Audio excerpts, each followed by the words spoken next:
Stop the Maryland Reliability Piedmont Project, MMRP. That's the discussion tonight. Thank you for joining us. I'm Armstrong Williams. Tonight, we're taking a closer look at the Maryland Piedmont Reliability Project, the 70-mile transmission line set to cut across 3 Maryland counties that has some residents not outraged, but livid.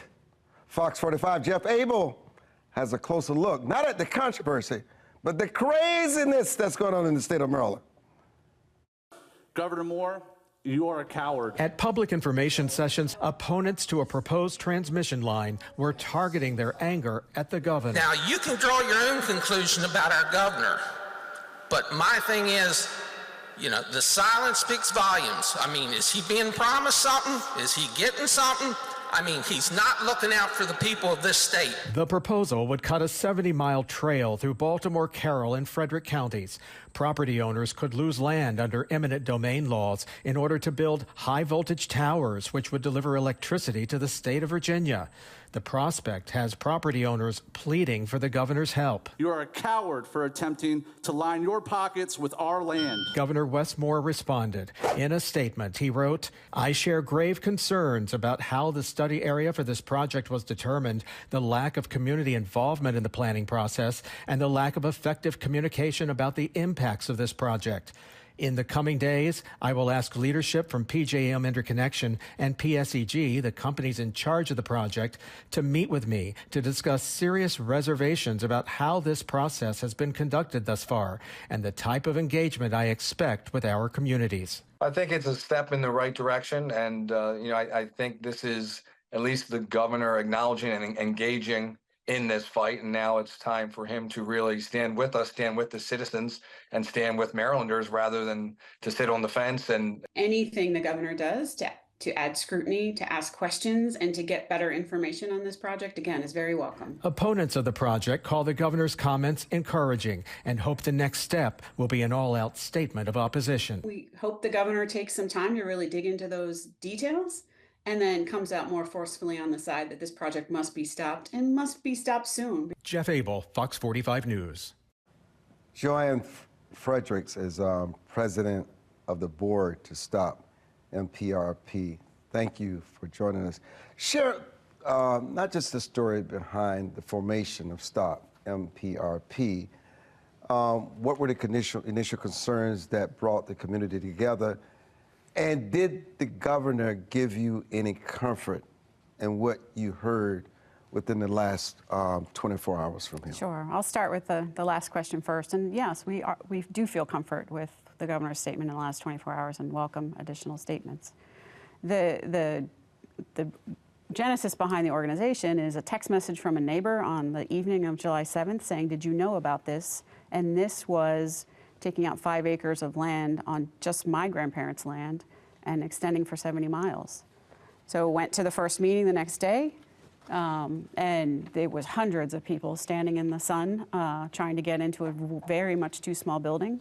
And there was no sense of information. There was no sense of really what was going on. It was shuffling people around from one to another. And within 2 or 3 days, I'd connected with some other folks in the counties. And like, we have to do something, we have to act, and let's move out, and we started Stop MPRP Inc. It's a 501c4, and didn't really have a plan, but knew that we had to move, and we had to move fast and aggressively, and that's what we did. You don't really need a plan when you have the truth and common sense on your side, actually. I mean, how have those concerns, Joanne, shaped the organization's push for specific policy changes to address energy infrastructure, projects like the Maryland Piedmont Reliability Project? There are many layers to this project. There are many layers to the ecosystem. So it took a bit of time to kind of really understand how this happened, how all the components work together, the federal piece, our regional transmission organizations, PJM, down to the contractors and how that intersects with the county. So it took a while to kind of sort through all of that, but we knew that people needed a voice.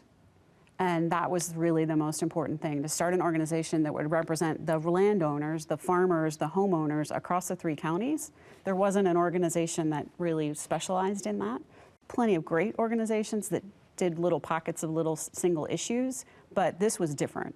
And I knew right away this was different, and we need to get organized, and we need to start moving fast. What's your background? I've owned a consulting company for 35 years in federal contracts, healthcare specifically. Knew nothing about energy until July.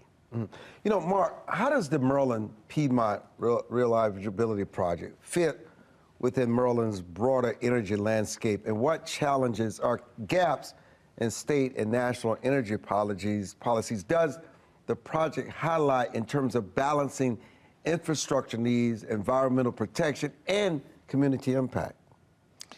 Well, I think you have to start from the standpoint that when you look at the energy landscape in Maryland, I just looked it up today, you know, the Energy Commission states that Maryland consumes 5 times the energy that it produces. So there's a real problem there, right? So Maryland is a net importer of power, and they import from the border states. What makes this different is that the sort of the common solutions, I'm not saying common sense solution, but the common solutions turn to, well, we need green power, we need more solar, we need more wind, we need more energy, and certainly we need more energy. But the question is how do you close the gap? Nuclear has gotten a bad rap over many, many decades. You know, actually, this year is the 70th anniversary of the launching of the first nuclear submarine. So you've had nuclear power around for 7 decades, being used for the good of people. But you know what? But when people think about nuclear power, they think about 3 Mile Island. They think about Hiroshima. It's very negative. It's very scary. They think it's the end of the world. You also have to deal with the perception of people understanding just how friendly this nuclear power can be and cut costs in a very tremendous way. Listen, if you want to be scared, go to downtown Baltimore.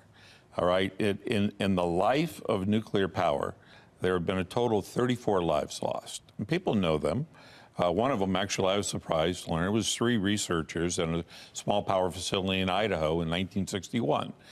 The next deaths, and the only other deaths attributed directly to nuclear power, are the deaths in Chernobyl, 31.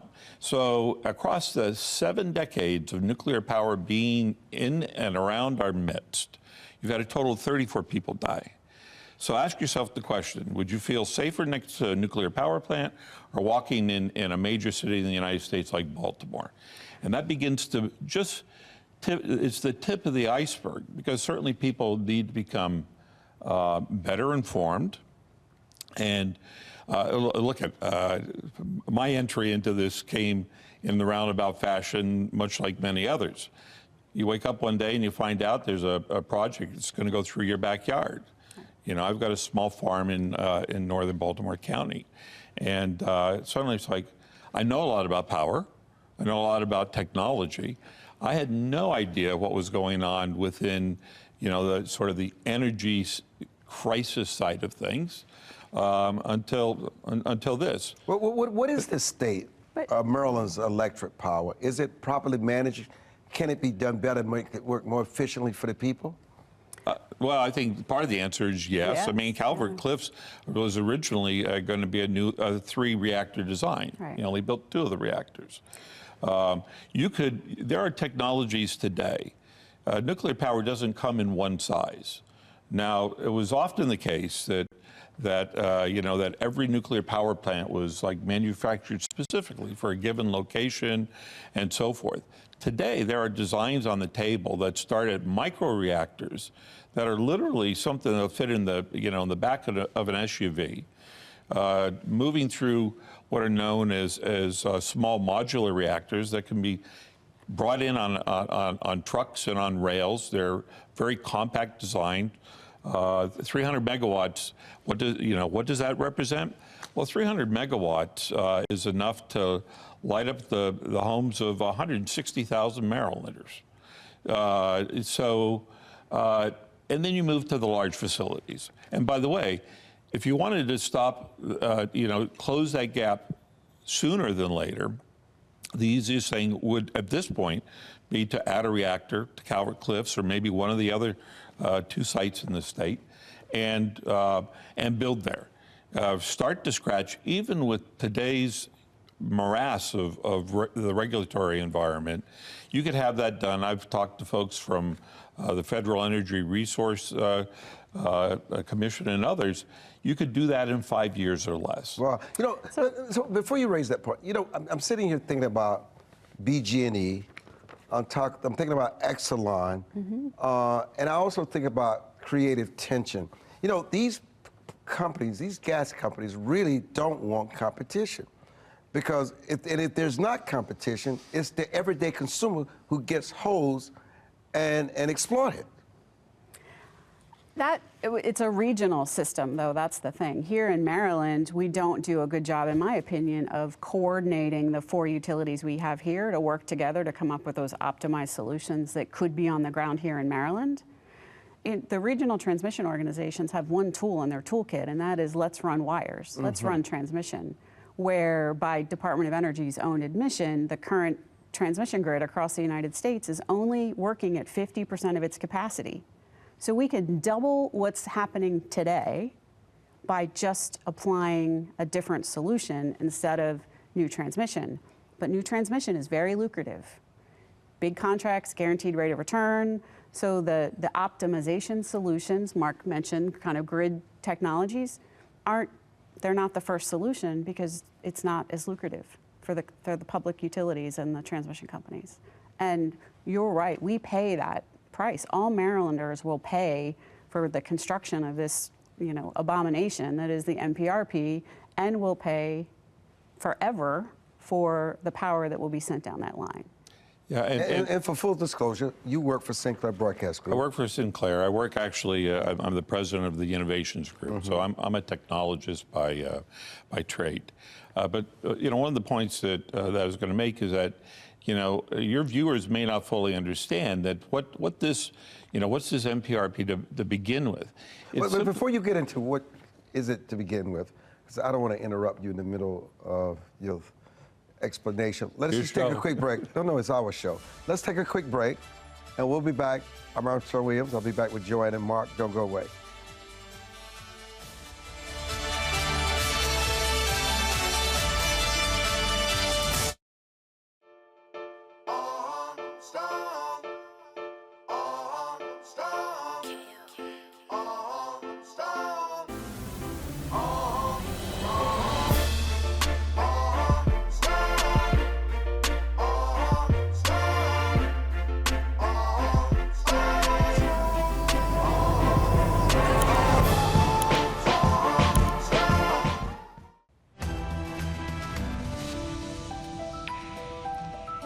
You know, this is a topic that is very personal to me because I grew up in a farming and ranching family with hundreds of acres that my parents sacrificed as a legacy to my siblings and I, and that land remains in the family. And what's at stake here is that they want to use eminent domain to take your land.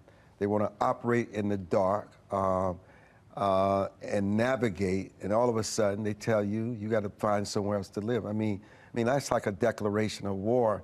So what Joanne and Mark is fighting, they're fighting for you. I mean, you got to, not only that, you got to protect Maryland's private and agricultural lands, natural beauty, and the rural way of life. That's what is at stake. When you start talking about taking people's home and moving and uprooting them, I mean, no one needs to understand what's going on. It is clear they're fighting for their legacies. You were talking about the Maryland Piedmont Reliability Project when we were going out to break, and why hasn't it sparked such opposition, and how does eminent domain factor into the MPRP, and what does this mean for local property owners?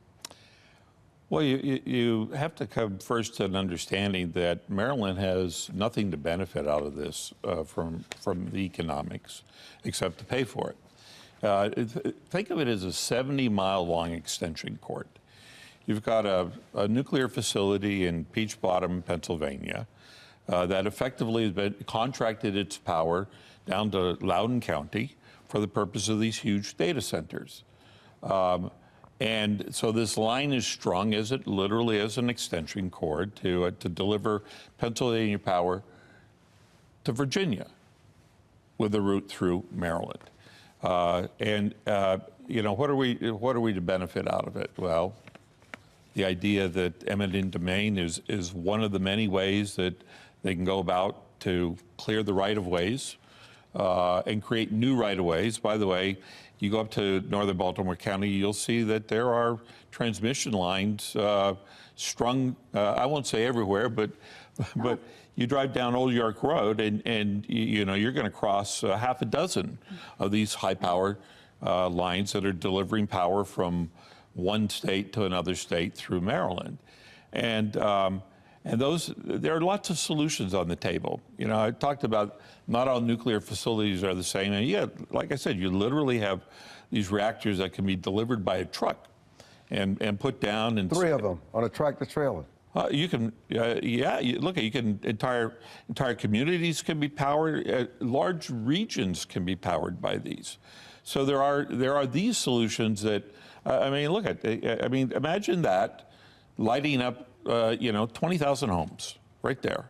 And they're safe. Trailer. And they're safe, right? And they're safe. They're safe, which is great. You know, Joanne, what environmental impacts are anticipated if the MPRP proceeds, particularly concerning deforestation and wildlife, and how would the MPRP affect Maryland residents financially, even those outside the project area? So the environmental impacts are difficult to quantify, and great credit to Chesapeake Bay Foundation, who came out on Friday with an analysis that they did. 415 protected acres, so acres that we have made a conscious decision to invest in and protect for our rural legacy and future generations. This project will take 514 of those acres. It'll take 377 acres of forest cover. It will cross 100 rivers and streams, and the stats go on. And then look at, there are about 400 properties, 68% of them are zoned agricultural. So it's just significant damage to our agricultural farming community here across Maryland. Conserved land, preserved farms, significant loss in value of homes. None of us would buy a home if there was a giant 500 kilovolt power line next door. You wouldn't buy that house. And it would continue to value half when you're trying to attempt to sell it. In half, exactly. It's just a no-win. So it's devastating for folks who, either are multi-generational and are working on these farms to make a living, and many barely making ends meet. Right, it's difficult. It's a Farming is hardship. hard. Yes, it's hard. Or you've spent your whole life toiling in a career to save up money to be able to, pursue your dream and live in the country where it's quiet at night and you can see the stars, and your retirement or your future is invested in your home and it loses 50% overnight. It's wrong. And by the way, on the environmental side, talking to some of these former engineers in the federal government, the idea of running 765 kV lines. Right. All right, once you establish a right-of-way and you build this 500 kV line, well, the next thing that comes along is an overbuild on that through the same right-of-way, 765 kV lines. And there are federal engineers that will tell you that there are areas of the country they will not allow those lines to cross, because if you go to Wisconsin, cows will not produce milk in the vicinity of a 765 kV line. So there are things that are going on that are beyond just the things that we look up in the encyclopedia and we know. I think the idea that the governor puts this on pause, take a step back, let's look at the myriad of solutions. There's not just one solution here. There are lots of solutions. And again, the fact that the grid, in fact, can support more generated power, you have to focus on that generating portion. And by the way, we have effectively closed off for Maryland the idea of these very same data centers that are consuming in Virginia power, constant power. This is 24/7. They're just constantly, same amount of power. All right, think about it. I mean, we're talking about basically a nuclear facility in Pennsylvania being plugged straight into a data center in Northern Virginia. Without power generation, this state has locked itself out of that market. And when you have dollars coming into education, Morgan State as an example, where they have initiated a nuclear program, there's an opportunity for Maryland to put itself in the forefront of solving this energy crisis. And it is a crisis.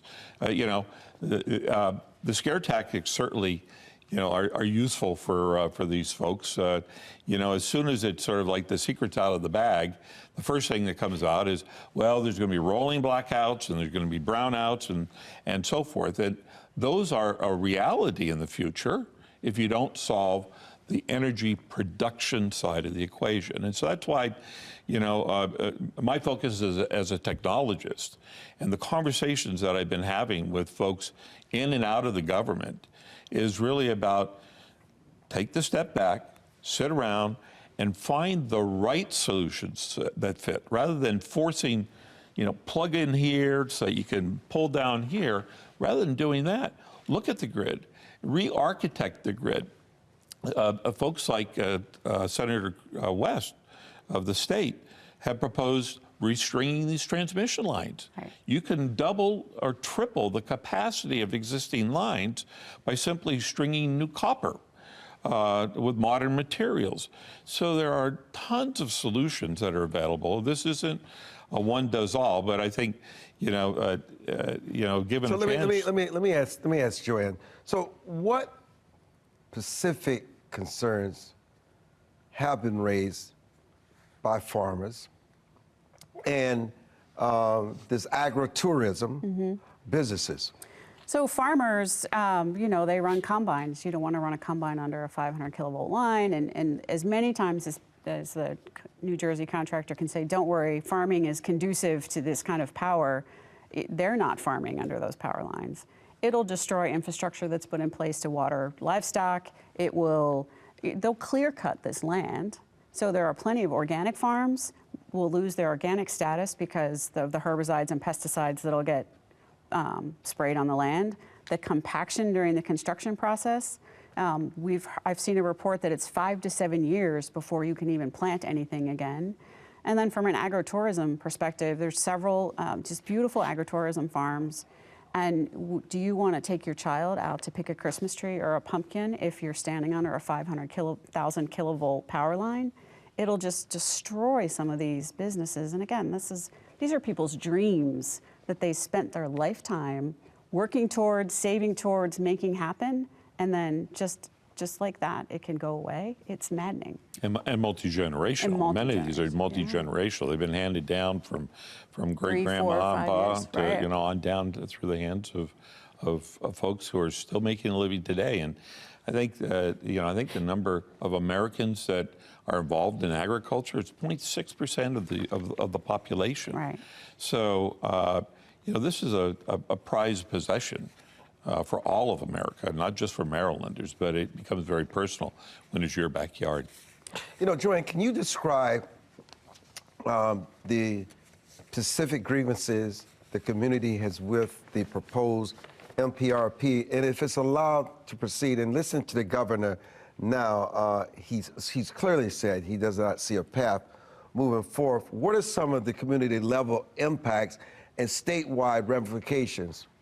So I think in a community level, it's what we've been talking about, that disbelief and outrage. How can this be? How can everything I've worked for just go away? And then, there are plenty of people. I'm on my grandparents' farm. I can't cut a tree down on my own property, but they can come and take 5 acres for this power. So it just, you can't. Defies logic. It defies logic. You can't explain it. Like, how is that possible? And really, statewide ramifications, like, this is not done, right?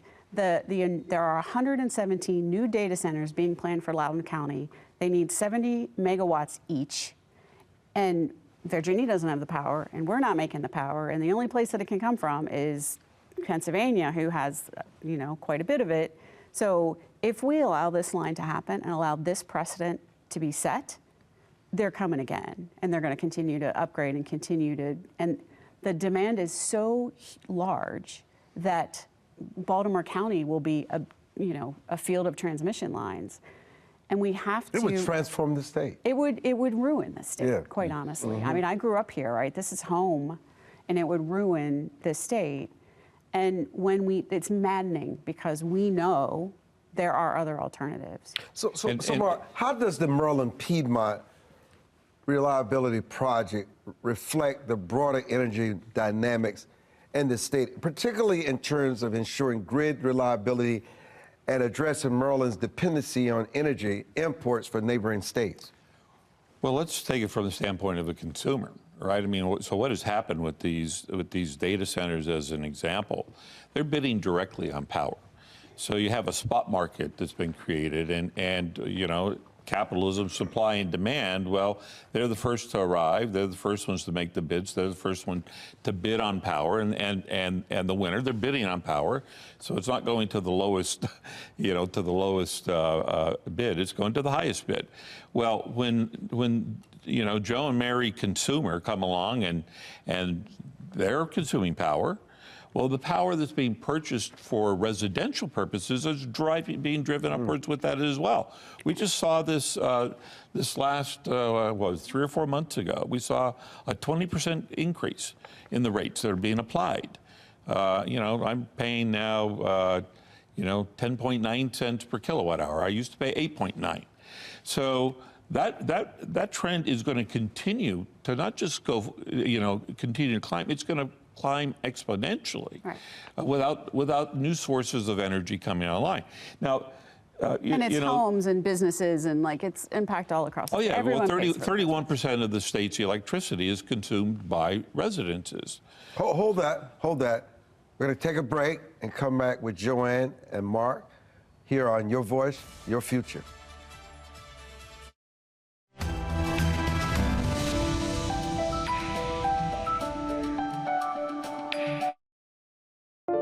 It is easier to build up strong children than to try and repair broken men. The streets are plagued with crime, violence. There's a lot of poverty, and it's all a result of lack of education that's happening in our schools. So it really is a crisis.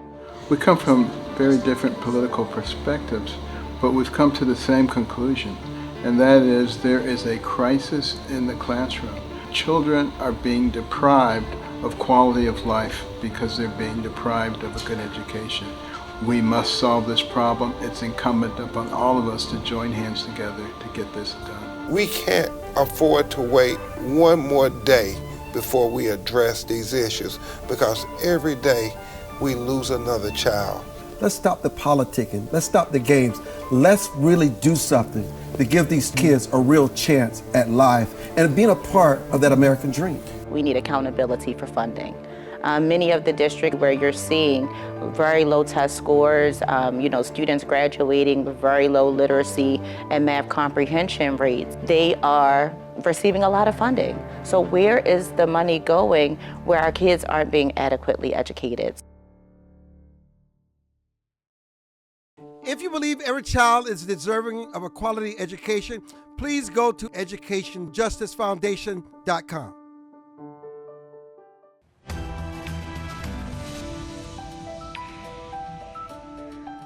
You know, Joanne Frederick is president of the board of directors of Stop This MPRP. You know, I'm just impressed what happens when you awaken a sleeping giant. When you give people a cause for something that is personal, that is rational, how quickly you are able to rally people to make sure that government does not trample on their rights, trample on their freedoms, right, trample on their property. And even though it may seem, if you watched the package early on, it is an attack on the governor, the fact is, these are the governor's state. People need to hear that you stand with the people.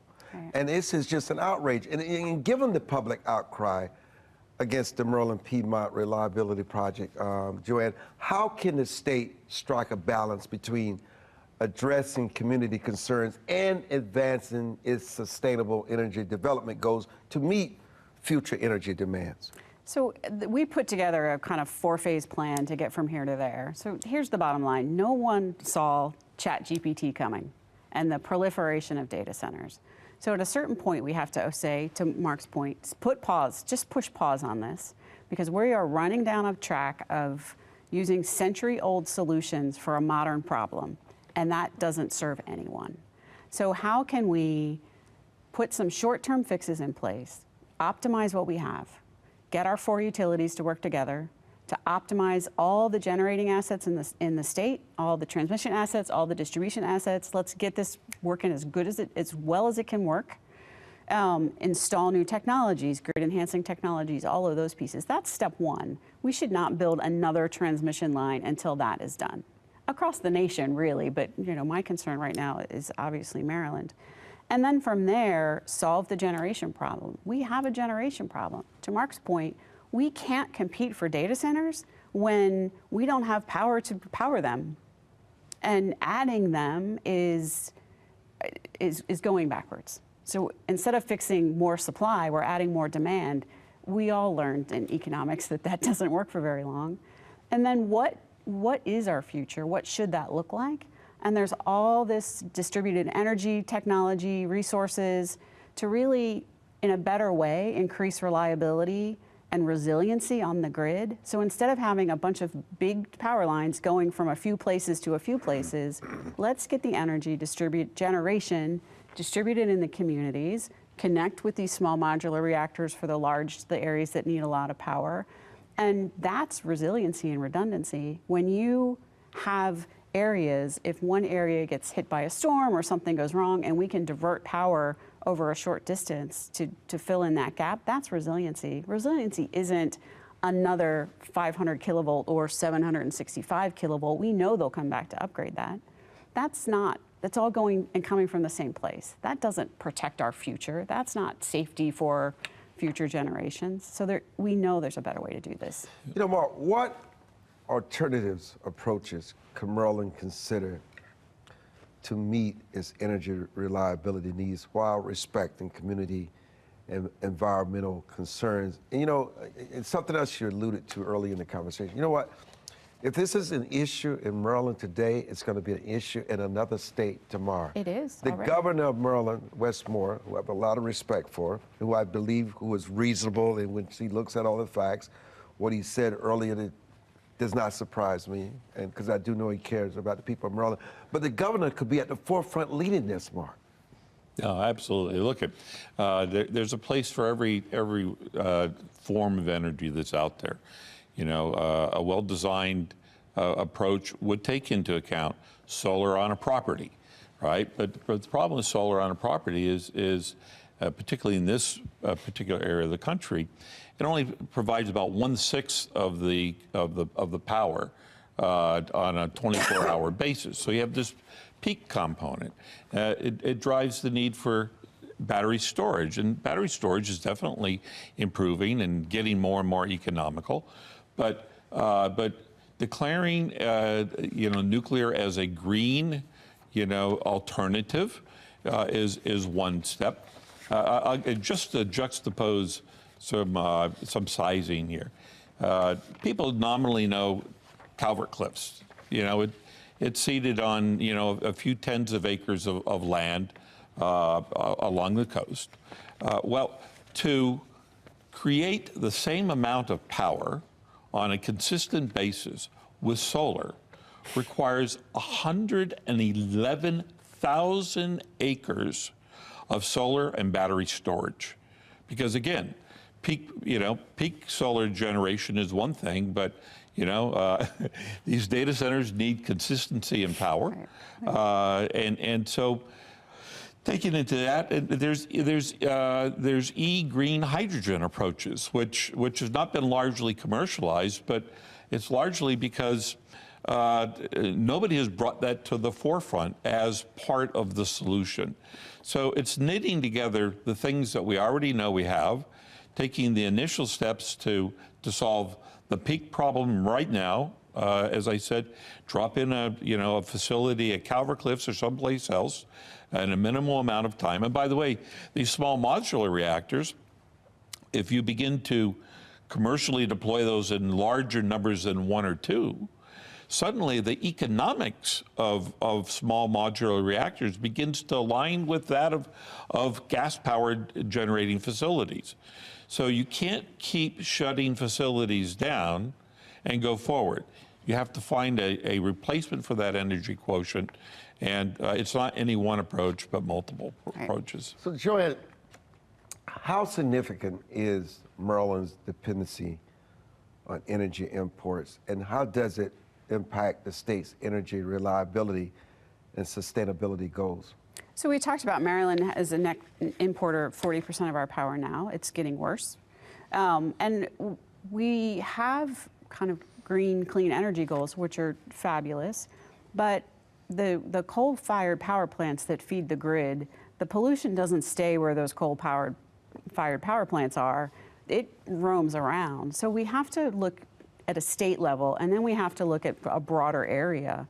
We can make all of the clean energy initiatives we want, but if the folks around us aren't doing the same, then that doesn't really help the grid necessarily.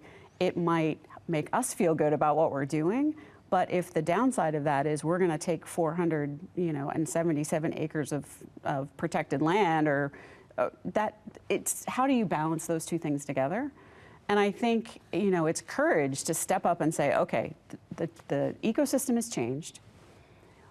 We value our rural legacy here. We value the rural parts of Maryland. We value our farmers and our agricultural business. That matters.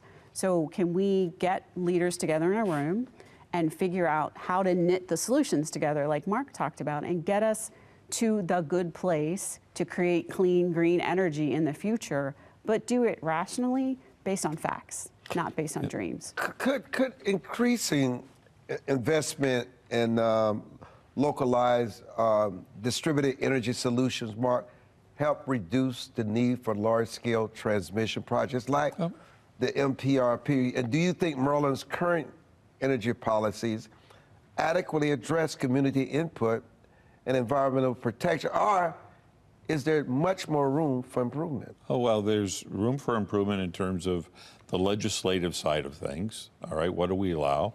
There's a huge opportunity in terms of tax incentives.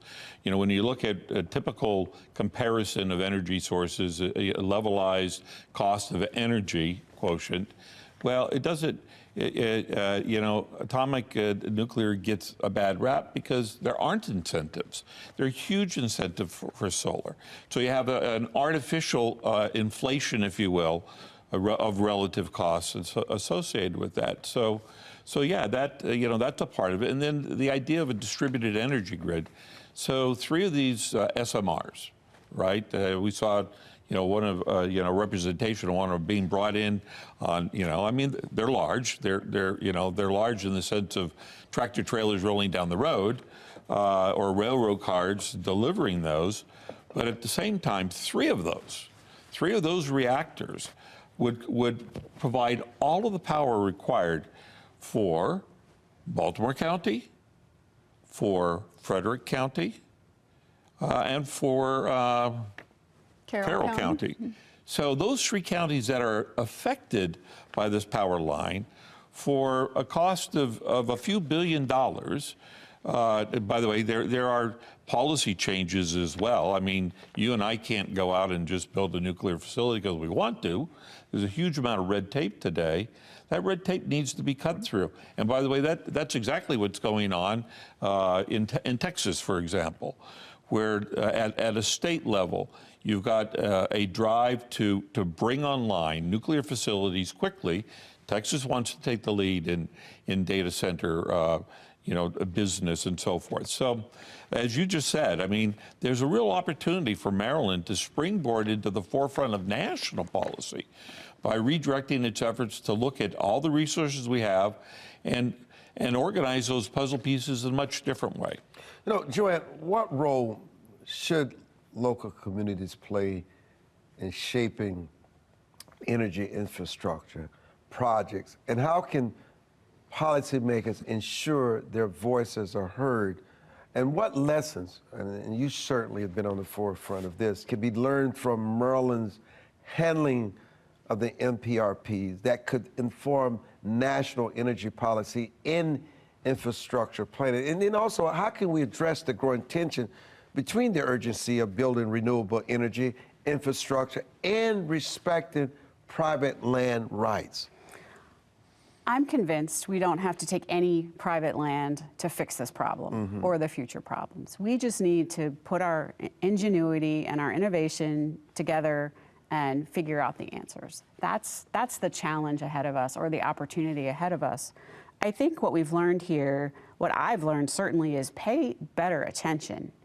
I don't read FERC's rules or what they're planning on doing, Federal Energy Regulatory Commission, and we were surprised by this. And that's not okay. And that adds another layer of insult to this injury. Oh, guess what? Wake up, you have to go to a meeting tomorrow because someone's going to take your land. So there's a much better, there must be a much better way to communicate. There must be a much better way to help people really understand.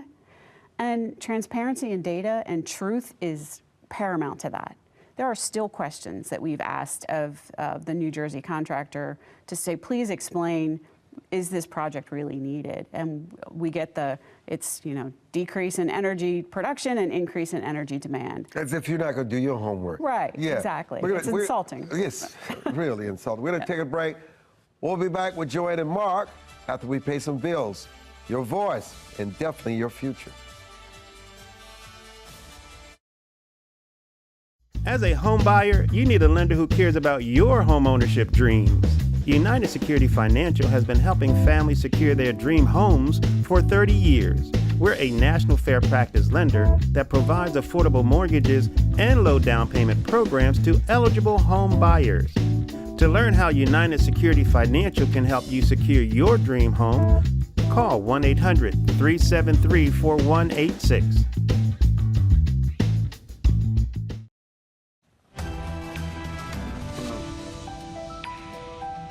Mark Aitken, how do Maryland's energy challenges, such as balancing grid reliability, environmental protection, and public opposition, compare sort of to the national trends in energy policy and in the infrastructure development? Well, look, I think the reason we're even having this conversation is that we need to educate America, and we need to educate our leaders. Our leaders are not dumb, most of them, and the fact is that they've not taken the time to understand what's in front of them. They've got this they're doing one thing at a time. We got to get this done, and then we got this thing, and someone comes along and says, well, let's do this, but they don't look at the whole picture. And if you don't look at the whole picture, then you're lost. Now, this is a bipartisan issue. I mean, we know that there's State Senator Feldman on the Democratic side, and State Senator West on the Republican side. I think that if they sat in a room together, suddenly they'd understand they're on the same side. They're on the people's side. They have taken the time to educate themselves and to be educated, and certainly, MPRP has sort of extended itself. And there's a legion of people out there who are doing sort of grassroots level educating that are going on. People who for them it's as clear as day because it's the job they do day in or day out, or had been doing day in and day out. But there are things like, Joanne could talk about the IRP as an example. Before I ask Joanne, I've got to ask her about what role could innovative solutions like this advanced nuclear technologies and strategic energy planning play in addressing Maryland's energy challenges, while, yes, reducing the need for large-scale infrastructure projects like MPRP. And then also, what are the potential risks, Joanne, of inaction when it comes to sort of modernizing Maryland's energy infrastructure, and how could delays impact the state's stability to meet future energy demands and climate goals? It's very clear. So, and Mark was saying before, we need to knit together the solutions that we have today on a pathway to get us to the solutions that we want tomorrow, and we can get there without transmission, without high voltage transmission. And then we need to look at what what those climate goals are and what we want. What are the trade-offs that we're willing to make? Are we willing to take out 70 miles times 150 feet wide of trees and cross 100 streams and lose farmland? Is that the price we're willing to pay? I say no. All of the legions of folks that are volunteering on behalf of our organization would say no. We know there are better solutions, and we owe it to ourselves to figure them all out. Climate goals, even before we get to the climate goals, since we have little time left here, let's just talk to the legislatures, the governors, the people that can really shut this down and do the bidding of the people of Maryland. Give specific policy demands and calls to action for the governor and the state legislature. Absolutely. And, great credit to both the people across the counties and the delegation across the counties. We are a nonpartisan organization, and folks have stood up and locked arms, and we're moving because there are policies that the governor can implement. There are policies that the state legislature can implement. I expect the 2025 session to be very active. We need to require Maryland to do an integrated resource plan to optimize our assets to figure out the best way to meet our needs. Thing one, we need to change eminent domain laws.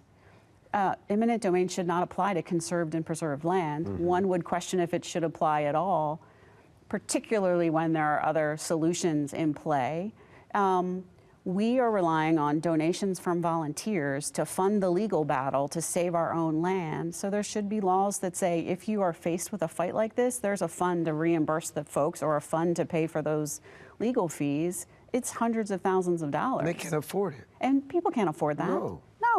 I mean, we set membership fees low because we want to make sure everyone. It's as if everything is geared toward destroying their way of life exactly. and placing undue burdens on everyday people. Mark, what about recommendations for state and national policy alignment? Well, again, I think you start with recognizing the role of nuclear as a green energy. First amongst many in terms of large-scale solutions, placing legislative demands on these data centers, going out and creating their own energy. That means changes to the way that the entire energy industry is regulated. Who can build, who can buy, who can sell. I mean, imagine a community coming together and saying, look, we'll make the investment, we'll build the facility, and we'll reap the benefit in terms of lower electric bills. Reverse the tables. I mean, the fact is that the folks at PJM behind this MPRP, there's a layout of $400 some odd million. The return on that is $500 million plus a year. All right, the rate of return on this is through the ceiling. And by the way, that's just phase one for them.